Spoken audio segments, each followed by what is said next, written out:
Hello friends, आज हम आपको नैतिक मूल्यों पर एक हिंदी में कहानी सुनाने वाले हैं। कहानी का नाम है लकड़ी का कटोरा। एक वृद्ध व्यक्ति अपने बेटे बहू के यहाँ शहर रहने गया। उम्र के इस पड़ाव पर वह अत्यंत कमज़ोर हो चुका था। उसके हाथ कांपते थे और दिखाई भी कम देता था। वो एक छोटे से घर में रहते थे। पूरा परिवार और उसका 4 वर्षीय पोता एक साथ डिनर टेबल पर खाना खाते थे। लेकिन वृद्ध होने के कारण उस व्यक्ति को खाने में बड़ी दिक्कत होती थी। कभी मटर के दाने उसकी चम्मच से निकलकर फर्श पर बिखर जाते, तो कभी हाथ से दूध छलककर मेज पोछ पर गिर जाता। बेटे बहू एक दिन तो ये सब सहन करते रहे, पर अब उन्हें अपने पिता की इस काम से चिढ़ होने लगी। हमें इनका कुछ करना पड़ेगा, लड़के ने कहा। बहू ने भी हाँ में हाँ मिलाई और बोली, आखिर कब तक हम इनकी वजह से अपने खाने का मजा किरकिरा करते रहेंगे और हम इस तरह चीज़ों का नुकसान होते हुए भी नहीं देख सकते। अगले दिन जब खाने का वक्त हुआ तो बेटे ने एक पुरानी मेज को कमरे के कोने में लगा दिया। अब बूढ़े पिता को वहीं अकेले बैठकर अपना भोजन करना पड़ा।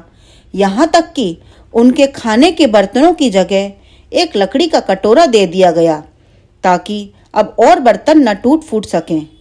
बाकी लोग पहले की तरह ही आराम से बैठकर खाते और कभी कभार उस बुजुर्ग की तरफ देखते तो उनकी आंखों में आंसू दिखाई देते।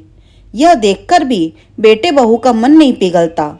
वो उनकी छोटी से छोटी गलती पर ढेरों बातें सुनाई देते थे। वहाँ बैठा बालक भी यह सब बड़े ध्यान से देखता रहता और अपने काम में मस्त रहता। एक रात खाने से पहले जब छोटे बालक को उसके माता पिता ने जमीन पर बैठकर कुछ करते हुए देखा, तुम क्या बना रहे हो? पिता ने पूछा। बच्चे ने मासूमियत के साथ उत्तर दिया, अरे मैं तो आप लोगों के लिए एक लकड़ी का कटोरा बना रहा हूँ, ताकि जब मैं बड़ा हो जाऊं तब आप लोग इसमें आराम से खा सकें। और पुनः अपने काम में लग गया। इस बात का उसके माता पिता पर बहुत गहरा असर हुआ। उनके मुंह से एक शब्द भी नहीं निकला और आंखों से आंसू बहने लगे। वे दोनों बिना बोले ही समझ चुके थे कि अब उन्हें क्या करना है। उस रात वो अपने बूढ़े पिता को वापस डिनर टेबल पर ले आए और कभी उनके साथ अभद्र व्यवहार नहीं किया। दोस्तों, हम अक्सर अपने बच्चों को नैतिक शिक्षा या मॉरल वैल्यू देने की बात करते हैं, पर हम ये भूल जाते हैं कि असल शिक्षा हमारे शब्दों में नहीं, हमारे कर्म में छुपी होती है। अगर हम बच्चों को बस ये उपदेश देते रहे कि बड़ों का आदर करो, सबका सम्मान करो और खुद का उसके उलट व्यवहार करें, तो बच्चा भी ऐसा ही करना सीखता है।